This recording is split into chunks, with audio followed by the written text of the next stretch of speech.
Hi, everyone. Welcome to the Zone to Speak podcast. I'm your host, Juliana.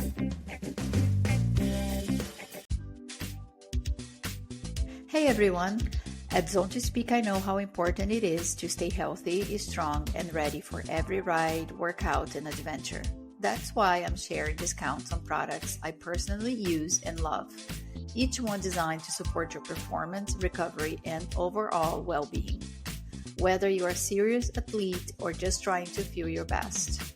And remember, every time you shop using these codes, you are directly supporting the podcast and helping me bring more great conversations to life. Psych Plus, their smart pump is a game changer. Light, compact, efficient, and perfect for keeping your tires road and gravel ready. It's also ideal for travel as you can skip the CO2 canisters. You can even change your tire pressure on the go when switching between surfaces. Get 10% off the smart pump and 5% everything else. 15% off down the road cycling gear, beautifully designed and performance-ready apparel. 15% off New Zest, clean, plant-based protein and essential nutrients to fuel your recovery and daily energy. 15% off Oleo's wellness shots, adaptogens, nootropics, and functional nutrients to support performance, focus, and recovery. I take Oleo's daily in the lead up to any of my races, and I have the pre-ride and recovery shots ready for the weekend's big training rides. If you're looking for a clean, effective boost, Oleo's is it. 10% off Cold Age. High-quality supplements, including multivitamins, collagen, creatine, and more. I take their women's fermented multivitamin and creatine daily. 10% off Loop ear plugs, ideal for travel, sleep, sensory recovery, or managing noise at races. 10% off Clearly Not Coffee, a caffeine alternative made with mushrooms, cocoa, maca, and rhodiola. I use it every day for smoother energy, sharper focus, and better hormone balance. 10 pounds off Heal, nutritionally complete, high-protein, plant-based meals for when you are on the go and need something quick, satisfying, and healthy. Also great to take bike packing. 10 pounds off Shocks headphones, the safest way to listen while you train with open ear technology that keeps you alert and aware on the road or trail. 35% off Frey Skincare. Skincare made for active people. I have used Frey for 10 years, designed to keep sweaty skin clear, fresh, and glowing. You will find all the partner links, discount codes, and instructions in the episode description. So go check them out and enjoy these perks. Now, let's get into the episode. All right. In this episode of Zone to Speak, I sit down with Ian Morgan, ultra runner, coach, and living proof that it's never too late to rewrite your story. If you have scrolled Instagram for running inspiration, you have probably seen Ian blazing trails across Patagonia, French Alps, Atacama Desert, New Zealand's Southern Alps, and beyond. All are sharing raw reflections on aging, performance, and purpose. Ian didn't start running until he was 42. Today, he's an international athlete competing in some of the world's toughest ultra events, while advocating for pushing boundaries mentally and physically at every stage of life. I will dive into his journey from burnout to elite level ultra running, what it means to train smart as we age, and how to build a mindset that outlasts the finish line. Ian, welcome to Zone 2. Well, thanks, Juliana. That's quite an introduction. I can assure you I'm just a regular guy that loves running. Thank you very much for inviting me. I'm really looking forward to having a chat today about all things running, coaching, endurance, and life as well. Sounds great. I mentioned to you before, and I'll just say it again for the listeners that, I came across you, maybe a decade ago on Instagram, and I've been following you ever since. I think you are a true inspiration. I think it's amazing that some people say life is short, but I think life is long and you can reinvent yourself and restart so many times. And you are living proof. Can you tell me a little bit about your story? Because your story, it's not the usual athlete journey. You went from struggling with weight, lifestyle habits to becoming an ultra athlete later in life. What prompted that lifestyle change? Wow. Yeah, that's a book in itself. But I'll do the shortened version. So I didn't start life as an athlete. I mean, I played sport at school growing up in New Zealand. It was quite common in the 70s and 80s. We didn't have cell phones in those days, so we just used to play sport instead and social media. So yeah, I mean, but nothing outstanding. And then yeah, I moved into like study, got qualified as an engineer, went into business, all that kind of stuff. And just over the year, had a family, had kids, and just over the years, I didn't look after myself, didn't look after my health. I had a poor diet, poor lifestyle. I drank way too much, and I just got um, overweight, unfit, unhappy, and just, I guess you could call it a midlife crisis. Would have been easy to buy a sports car, but in my case, decided um, there was something about running, about the physicality of movement, I guess, that just seemed like the right direction to go and that drew me towards it. So I literally got up off the couch and started to run. And I think that was the catalyst. I was under a lot of stress at the time. We'd just been through some earthquakes in the city we were in. Lost my house. My Wow. business was going under because of the earthquakes, because we were waiting for insurance to pay out. It all eventually righted itself, but it just took a lot of time. I was under a lot of stress at the time. So um, during that process, I really started to re-examine where I was at in life, what things I really wanted, what was going to make me happy, and I realized it wasn't things and stuff anymore. This sort of cycle of always looking for a promotion, looking for a better paycheck, looking for more perks, company vehicles, whatever it was, more stuff, more cars, more houses. Those things I realized were quite empty, and I started to look inwards and think, okay, first of all, my health is really bad, so I've got to do something there. And I think through the process of starting to run, I discovered not just a change in physical health, but a change in mental health and purpose and fulfillment, and a change in direction in my life. So, yeah, I guess there was that. The earthquake was the initial catalyst. And then just when I'd started running, I collapsed during a race and had a heart attack and was taken to Whoa. hospital. And I didn't know I had heart problems. It's genetic, it's in my family. And had surgery, and they said, okay, this is like pretty serious. You're very lucky. Your heart's really good. You're in good shape.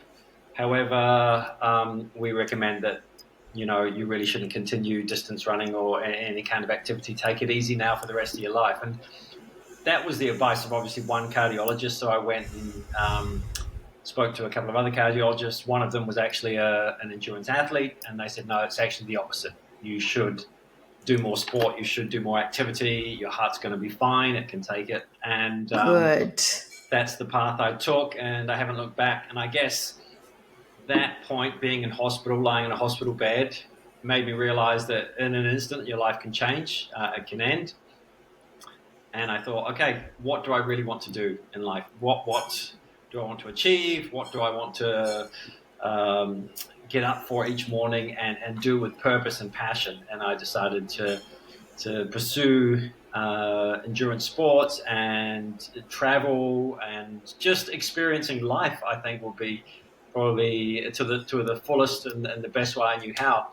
And that's what I started to do. And just by I think sheer coincidence, I've ended up doing this as a career. Ended up becoming a coach, and yeah, in short, it literally changed so many aspects of my life, and I'm incredibly grateful for it.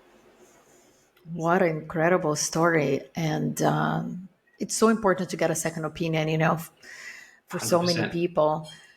Imagine if you had listened to that first doctor and then went back to your engineering job, back to the life that you were trying to make a change from.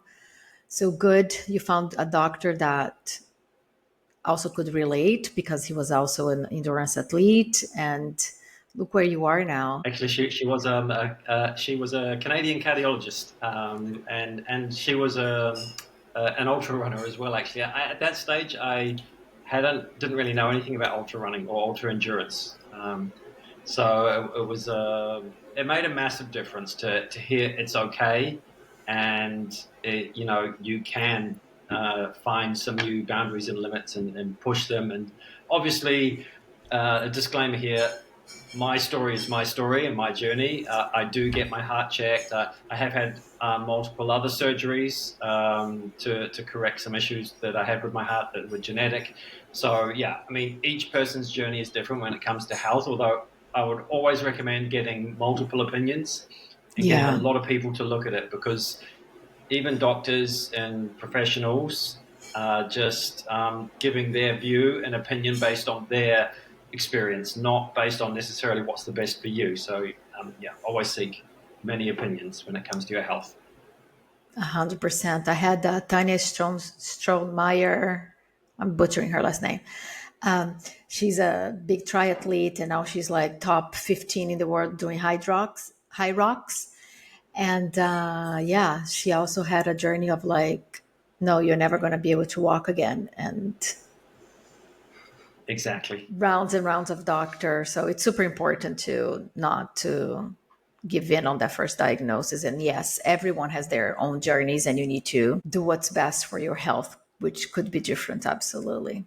100%. So you went through this life change with the earthquake. There was a catalyst for many things, and you start running, and then you had this healthy episode, which I think it was this changes everything moment that you realized, okay, I want to really change my life and pursue what really is fulfilling to me. How does your background in business and the burnout experience shape the way you approach endurance sport now? Um, I guess there's similarities in both arenas. Both are process driven. Both require consistency and commitment. But yeah, the business side, I guess, I took a lot of skills. I guess time management. Um, Races, for example, have time cutoffs and deadlines. So does in business, you have deadlines and quotas to That's meet. true. So I guess there's a lot of crossover and a lot of skills that I acquired in business. When something goes wrong, how to deal with it, how to manage the processes around that. It's the same in running. Especially in endurance events when something goes wrong, whether it's ultra running or multi-day cycling events or high rocks games, these kinds of things. It's always about management of self and body, and that can be physical and mental. And a lot of those skills transfer between business and running and endurance sports. So I think, yeah, I mean, it certainly helped me in many different ways. And I think vice versa. Now, I'm running a coaching business and various other involvement in enterprises and promotional work with brands and stuff like that. It's the running helps me also work within the business structures of those entities. So I think they're, in some ways, very much related.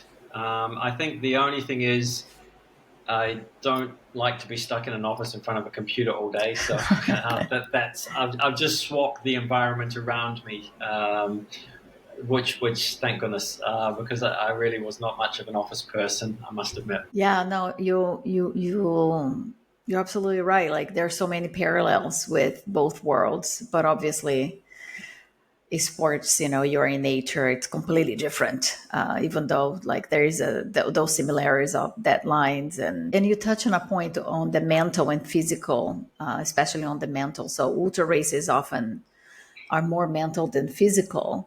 You Yes. have run races in some of the most extreme environments. What's been the most mentally challenging and the most rewarding race to date for you, and how did you get through it? Wow. They all have their own unique challenges, I've found. Probably one of my favorites, and it was more because I hadn't experienced that environment before, was a desert race in Dubai.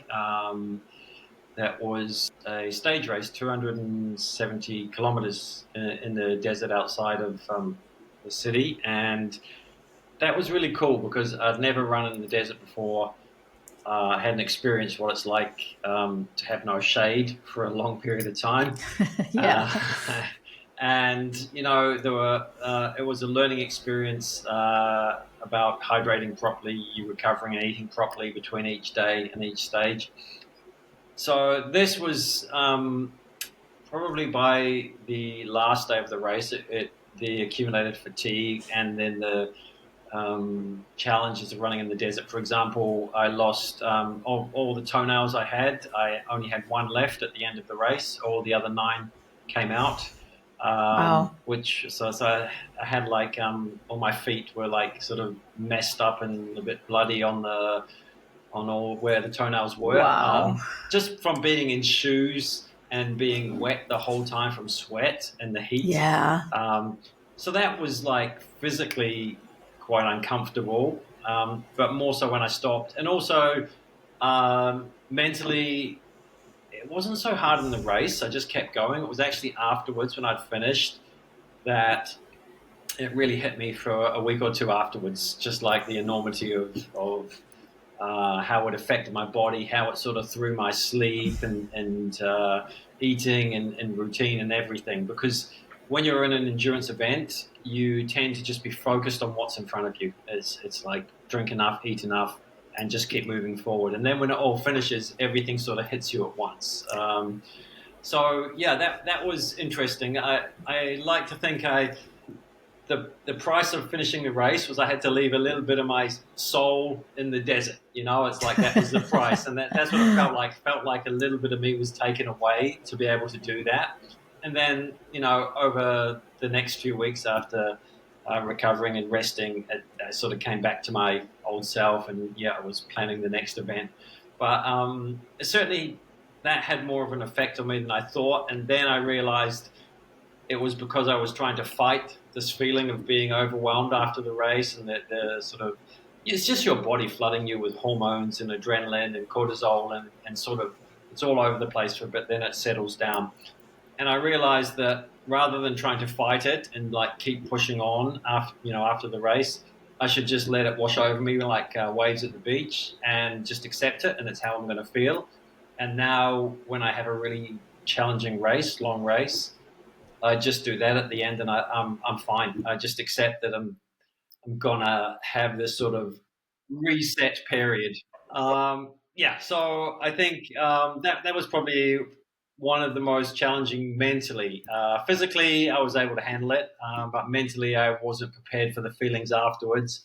But then I learned from that process, and now I have tools I use to manage. This kind of feeling after really hard events. And it's quite common in ultra endurance events across all disciplines that Yeah. when they're multi-day, it really, you keep going until you finish, and then the recovery is the hard part. It really takes it out of you. You can feel quite sad, quite empty sometimes. Some people get a little bit down or depressed, but that's actually all quite normal. It's just your body trying to find its equilibrium again, trying to get back to its homeostasis. And when you realize that, you just accept it and roll with it. Yeah, I find the psychological emotional piece the hardest. Yes, Obviously, physically is hard, but like you said, with time, you just learn what works best for your recovery, your nutrition, your hydration, and you know you're going to get back to it, your normal.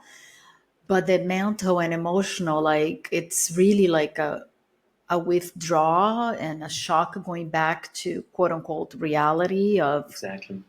the day to day. That's a tough one to navigate. It Any is. tips on that? Just be kind to yourself. Once again, figure out what's best for you in regards to eating well, getting enough sleep, hydrating. I mean, all those things that are just common knowledge, and we should all do them, but we probably don't do them to the best of our ability. Is to find those things that work for you, and then really focus on doing them. So for now, for example, after long training efforts or a big race, I have really quite organized protocols around those kinds of things.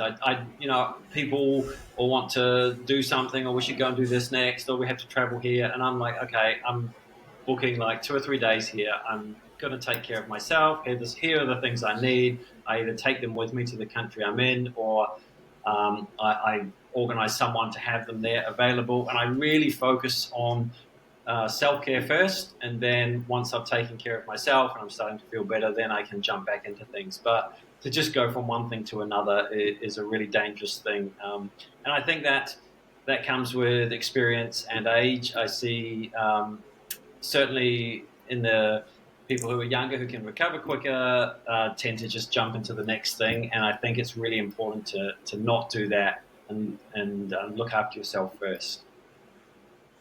Yeah. Actually, that reminds me, because I talked to a few ultra endurance athletes here, and some of them are like, oh, I'm glad I did this because I didn't even have time to think about it or reflect on it. It's really just one thing after the other. Yes. Yeah. 100%. And I think it's really important to take a step back and breathe. And I think once again, that's also come with age. I want to be able to keep doing this, and I've been able to keep doing it because I've really focused on the recovery process and taking the time I need before I immerse myself in the next training block or the next event. Yeah. Makes total sense. 100%. Longevity. It does, yeah, Longevity. longevity. I mean, I want to keep doing this for years to come. Yeah. Same. Speaking of which, your platform talks a lot about capability, resilience, science of aging athletically. What do you think people get wrong about aging and athletic performance?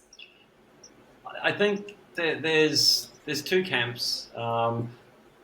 Some people believe as we age, we can't do as much and we get slower, and we shouldn't push as hard. And while that's partly true, I mean there are some things that change. Our muscle fibers do change. Our muscle structure changes. Musculoskeletal system, cardiovascular system. Like we don't have as high VO2 max. That starts to decline from as early as mid-20s or early to mid-20s onwards. However, it doesn't mean that we can't find ways to train that we can maintain or even improve in some of those areas. So I think, it's a fallacy that as you get older, you're going to get slower and you're going to get less able to do things. Yeah, we're not going to be competing with maybe 20 to 25-year-olds. However, we can still be relatively competitive and set different goals within our age group, whether that's age group podiums or improvements in performance, time, PBs, distance. And that could be increasing or decreasing. Maybe we don't want to run a 200-mile race now. Maybe we just want to run a 30-mile race, and we can work on improving in that distance.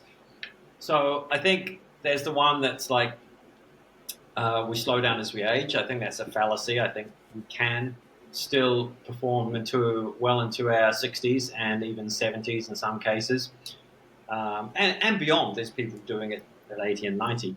Yeah. And the other one would be the opposite of that. So rather than it declines, we think that we're still 20 and we don't take care of ourselves. we go out and try and do sprints without a warm-up. I see this as very common. People do high-intensity sessions, especially, 45 upwards. And then the next day or the day after, they're back at the track or doing another type of interval or intensity session. And, as we age, our recovery time increases. It's just a natural process. There are things we can do to improve it, but we can't change something. So when you're in your 20s, maybe your recovery is 24 to 48 hours. As we age, it might be up to 72 hours between hard workout sessions. So you have to plan your training a little bit differently. And it makes the world a difference. If you can adjust those things, you can still perform really well, but you just need to allow for those longer recovery times. So we can't run like we were when we were younger, but we can still improve with age in certain areas. So I think there's sort of like two sides to the coin, and we need to find the balance between both and find what works best for us as an individual, because everyone is different. Yeah, yeah. And I'm trying to apply all that as well as I age. And, like you said, when I was 20s and 30s, you think you can get away with it, and you do, but eventually catch up to you. Exactly, it does. Yeah, So it's good to incorporate all that, the rest, mobility and strength. Yeah, exactly. I'm seeing a lot of difference now.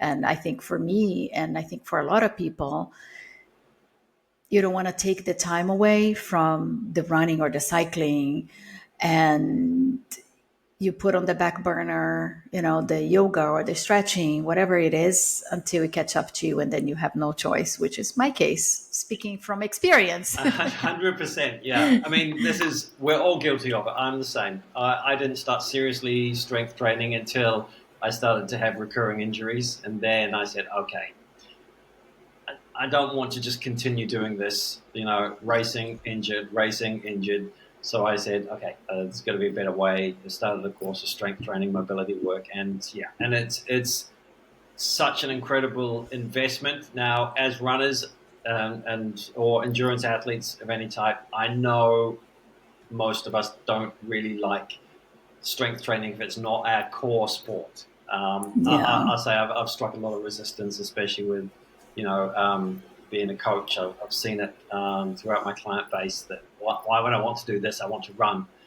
However, if you want to keep running and run fast and run well and have a minimum amount of overuse injuries, then yeah, yoga, mobility, stretching, strength training are all very important aspects that you have to start practicing if you would like to be relatively injury free and be able to do your sport throughout the year.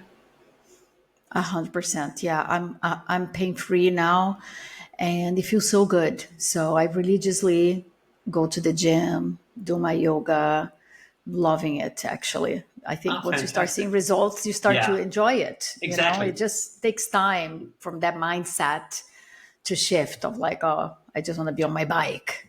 Exactly. That's so true. I mean, a really good example of that would be my wife Fran, who had double Achilles surgery.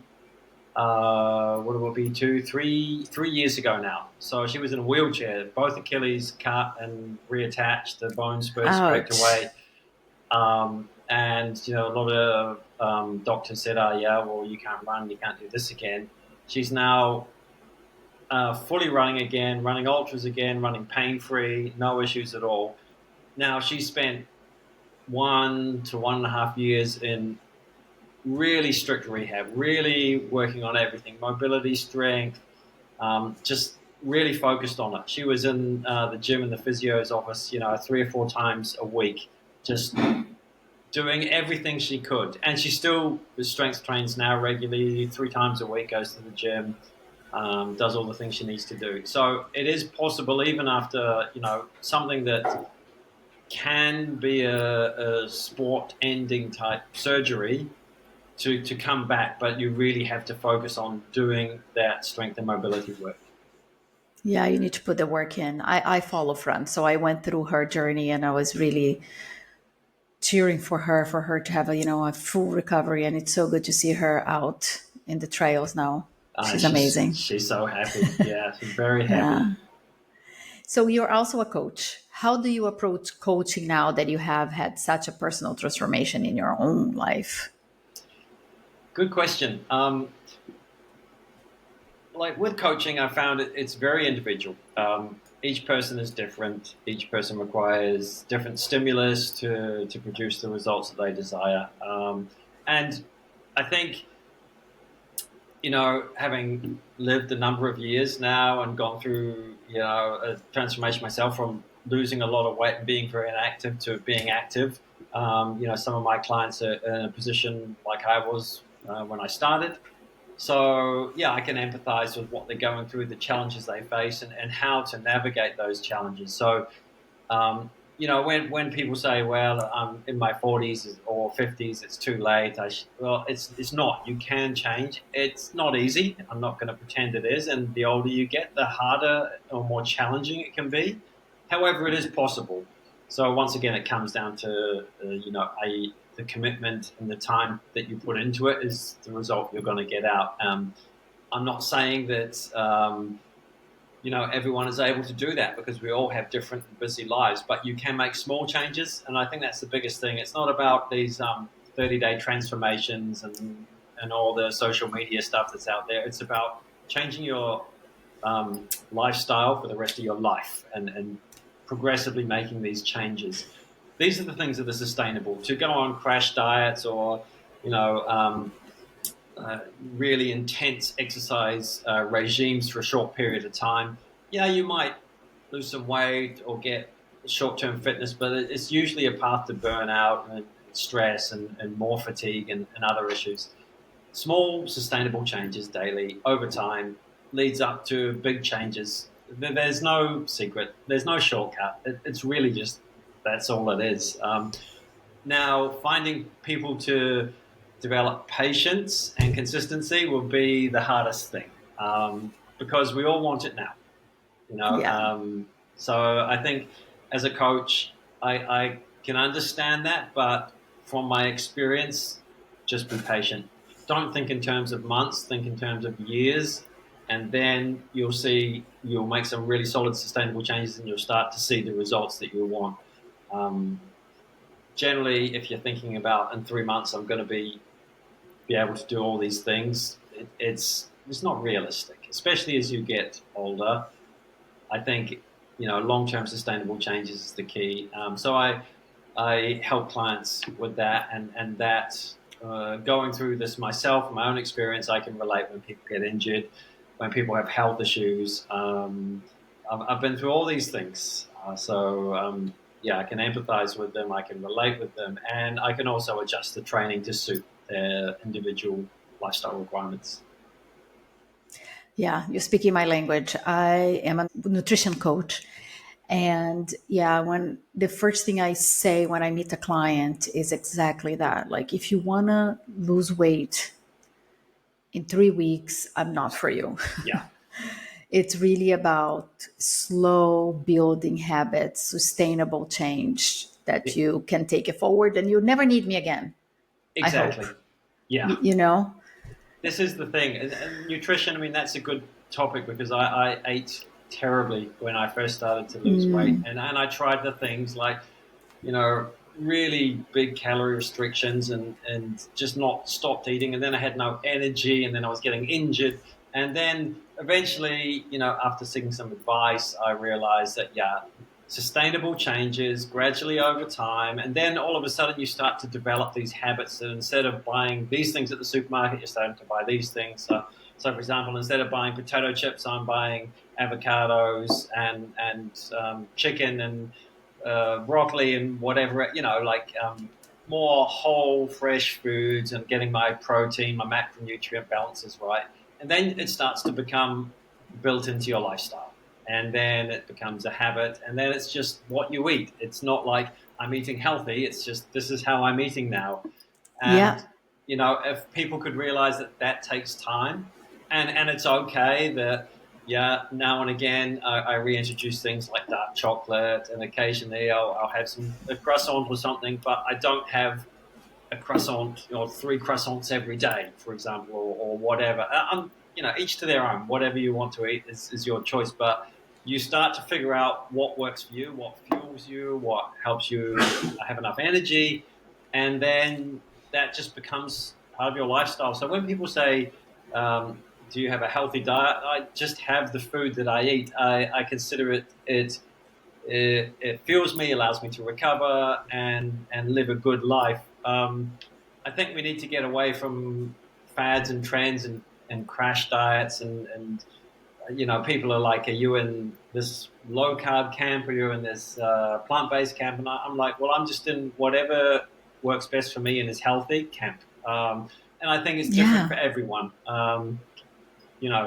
As long as you can work out what you need for the level of activity and get enough macronutrients for your age, gender, where you're at in various parts of your life, then you're going to be fine. Figuring that out is probably the hard part. Yeah, yeah, it's really trial and error, Yeah, and to find, what you like that it works for you. But it's possible. It's exactly. possible. You just need to put the work in. You do. Like And everything else, just don't, there's no shortcuts. yeah, exactly. And yeah, trial and error. Find what works for you, what's sustainable, and what's enjoyable as well. You know what you like. You're not going to like everything. That's fine. You don't have to. But You don't have to. Yeah. yeah, there's enough choices out there in the world of food and training and in life to be able to have some variety and make sure that it works for you and what you're trying to achieve. Yeah. And there is a lot of talk now about zone two training, zone two training. What's your take on zone two training? Wow. Yeah. I mean, so social media wise, I was doing zone two before it was cool. Because when you're running hundreds, 140 kilometers a week, you can't do a lot of it too hard. You just have to Yeah. do a certain amount at an aerobic level. And I think, there's a lot of, there's so many different models. There's, 5 zone model, 7 zone model. And then there's like zone split, a 5A, B, C zone, and all these different things, levels of intensity. Then, of course, metabolically, there's a 3 zone model, which is first lactate, turn point, second lactate, turn point. So basically, easy, sort of tempo, moderate, and then really hard, all out. Um, you know, Yeah, zone two or RPE effort wise is another good one. I think it depends where you're at in your training cycle and what you're doing, but most people do their runs and they're training too hard. Like, I'll be honest with you, I see most people do too much, sort of like, I guess they call it gray zone or zone three, but they do it too hard too soon. So I always say, the old adage, easy days, easy. It should be below that first lactate turn point, zone one or two. A little bit into zone three is fine, no issue. And then hard days, if you're doing intensity, it should be at the intensity that's programmed in the training. And it should not be like half intensity. It should be the full intensity that you're meant to be doing. So whether that's tempo, effort, or VO2 max effort, then it should be at that effort. There's a reason for that, is you're trying to increase the range of operation of your heart within all these different thresholds or lactate turn points. So yeah, I mean, it's trendy at the moment. And people that say, "Well, do everything in zone two, and then you'll be able to run faster." Well, yeah, partially, some people will, but then you don't have really any top end. I mean, it's like a car. If you've It's probably a bit hard to explain with so many vehicles being automatic now, but with the old stick shift, you go through gears 1, 2, 3, 4, 5, 6. This is what you're doing with your range of ability. You're learning to use all the gears. You don't start a car and go straight into third or fourth or fifth. You start at the beginning and go through. So what you're trying to do is train your body the same. You're trying to train in different zones. But the majority of your work, if you're doing high mileage and you're doing a certain amount of intensity a week, should be in those easier zones. If you're not doing a lot of mileage and you're just starting, you're going to be mostly in the higher zones because you don't have high cardiovascular fitness necessarily. You're probably going to have a higher heart rate, and you're going to be in zone 3 or 4 maybe straight away into a run. Still run it at a relatively easy effort, but most of your work is going to be in higher heart rate anyway at the start. Then as you get fitter, you're going to start to move more and you start to increase volume. You're going to be doing more training in those easier zones and a smaller amount in those higher intensity zones. So once again, it's very individual. It depends on each person. But I mean, the majority of my training, between 70 to 85% would be in that, what you would call below the first lactate threshold or ventral threshold, that zone 1, 2, easier efforts. I really like the car analogy. It Yeah, makes it very, clear to understand. Um, and I guess people would have to do a lactate test to know where their limit is, yeah. Like, I obviously. mean, I get tested to do a VO2 max, lactate, and threshold test. So now I know where all my zones are, where everything is. Now, you know, what's happened is, of course, over the years with all the training, my zone 2 is actually quite high. So my most people, their zone 1 and 2 might be here to here, and then they have this range from first lactate to second lactate turn point, and then they have the VO2 max. So my zone 2 is quite large. So my heart rate in zone 2 will be higher than what some people consider. They would say that's quite a hard effort, but that's just my zone 2. Even zone 3, I can find relatively easy. The limiting factor there then becomes a musculoskeletal system, how long it can endure running at that pace that metabolically is quite easy for your heart and your lungs, but on your body, especially in the mountains, it can be up and down, a bit jarring. So yeah, there's different things, but we're trying to learn to use all the gears in the car and increase the range of each one. And then when we know how to use those gears properly, we can change down to speed up, to sprint past someone, or we can put it into overdrive in fifth and sixth and just cruise for a long period of time and be more efficient with fuel, like our bodies, obviously. So Yeah. yeah, I think that's really what I try to instill in when I'm coaching in my clients, is that we're trying to build this range, and that's why we're doing certain things a certain way. Sometimes people need to slow down their training quite a bit to build the bigger base, kind of like building a pyramid or a house.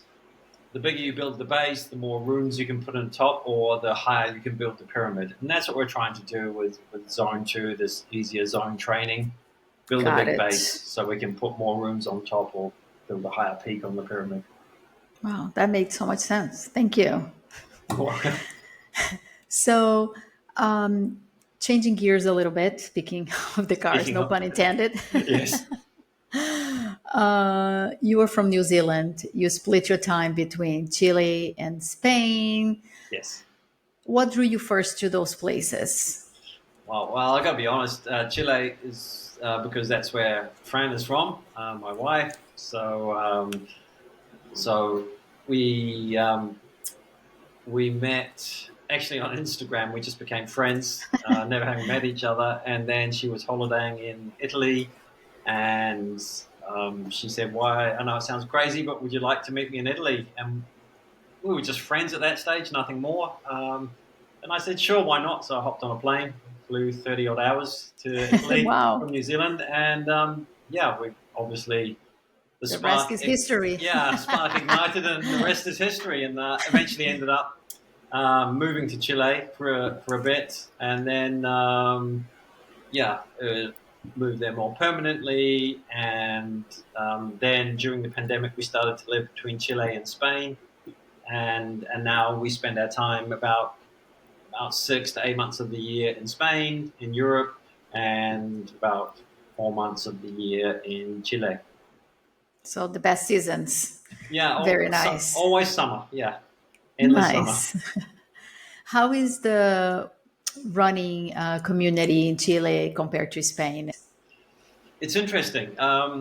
Chile is really blown up and developed in the world of trail running, especially.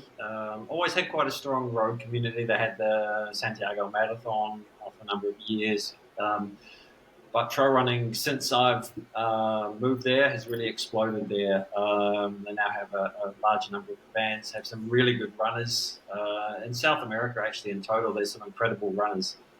Um, in fact, last year at UTMB, the big mountain race in Chamonix, the guy, Joaquin, that came, I think, was it third, I think, was the first Wow. ever South American runner to win at UTMB. So they have some really strong runners there, and the community in Chile, especially, and throughout South America, is is incredible. It's been growing exponentially. I think since the pandemic, sport in general has exploded in many places. I think people being restricted to not being able to move or have that taken away from them has all of a sudden changed their perspectives of getting outdoors, how valuable it is to be outside and Yeah. moving. So yeah, Chile is amazing. It's different than Europe. Europe has had a long tradition of endurance sport. It's in the Yeah. culture. Uh, it's been here for centuries. People hiking in the mountains, exploring, mountaineering. So yeah, very much more established here in Spain and throughout Europe. But Chile is catching up. So be warned, Europe. That they're going to start coming over and winning competitions anytime soon, I'm sure. I love it. I'm Latina, so Ah, perfect. I have a soft spot for Latin American athletes, obviously. Me too. Me too. How about your Spanish? Are you flexing that muscle at all? Mi español, mi castellano, no es malo, súper Malo. mal. Sí, entiendo un poquito, pero no hablo Ah, mucho. hablas muy bien, hablas muy bien. Sí, necesito practicar más. Entiendo más, pero necesito hablar más. You speak English with Fran? Yeah, generally, she's an English teacher, so Oh, okay. Yeah. and So, yeah. and I think she gets frustrated with my misunderstanding of Spanish. If I concentrate, I'm a lot better. I mean, when I'm in shops here in Spain, and I know how to order food, and I go to the supermarket and basic level, Yeah, the basics you yeah, get the by. That's basics I good. can get by. I can chat to the guy in a taxi or an Uber, go to the airport, get through customs and the border control. Okay, but if we start to have a detailed conversation, yeah, I need to practice more. Yeah, no, it's hard to switch, like once you have that first language established as a couple or as a family, it's hard to switch. Yeah, I try to speak Portuguese with my daughter as much as I can, but she always turns in English and then the brain goes into English and then I'm like, "Oh crap. I need Yeah, to go back to Portuguese with you." I think it's like I do have to learn, and Fran is at a bit of an advantage because her mother taught her to speak English from a very young age, and then she studied it in university, and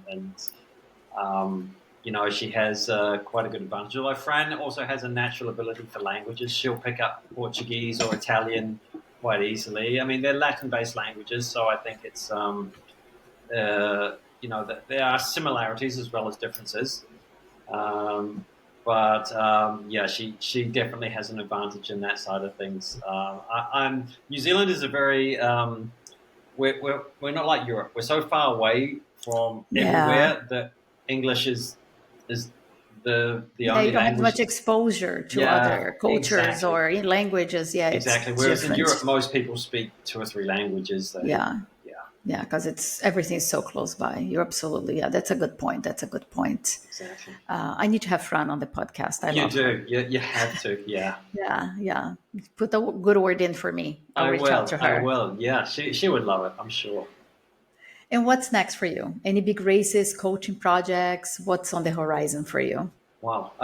Well, we have the UTMB World Champs in Chamonix in the end of August, so that's become a regular on our calendar.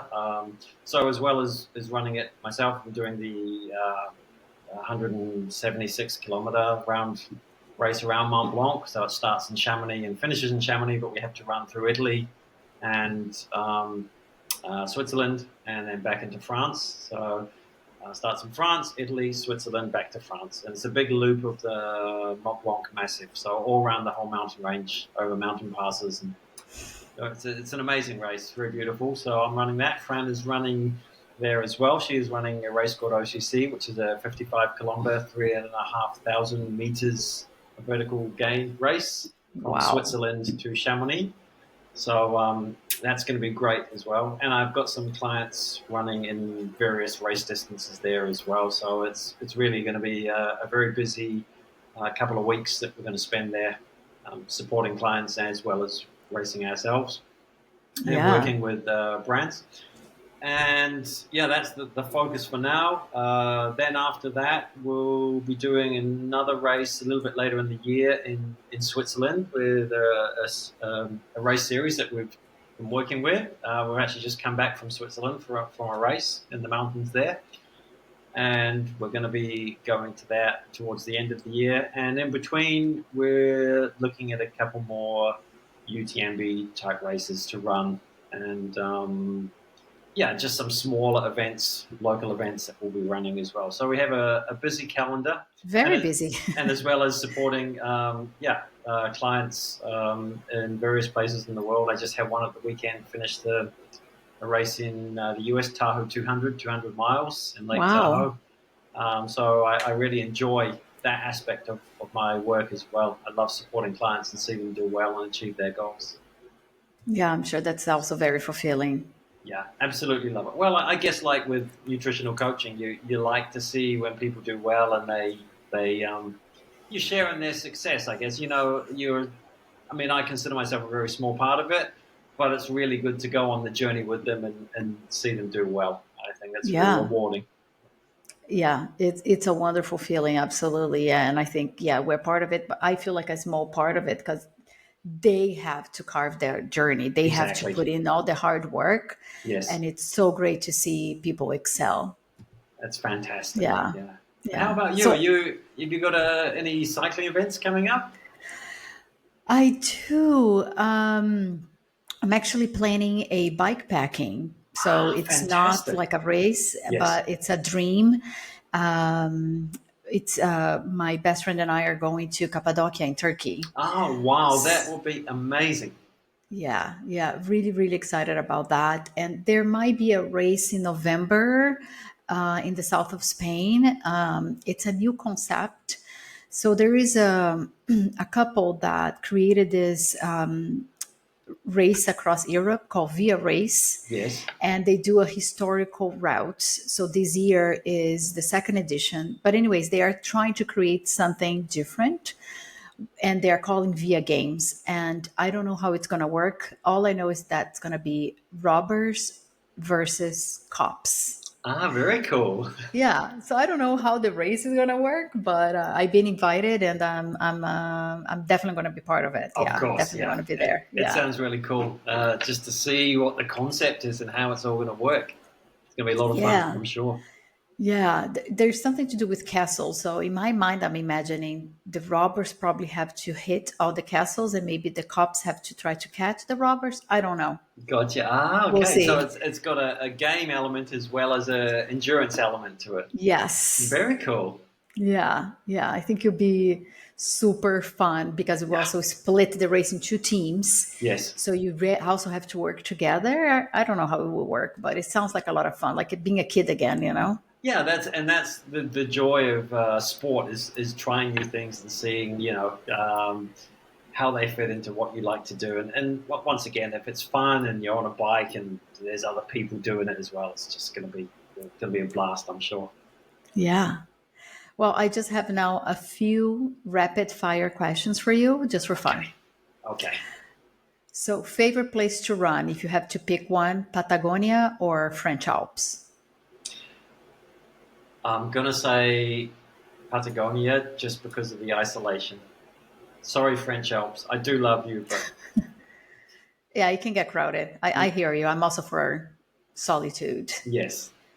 One item that is always in your race pack.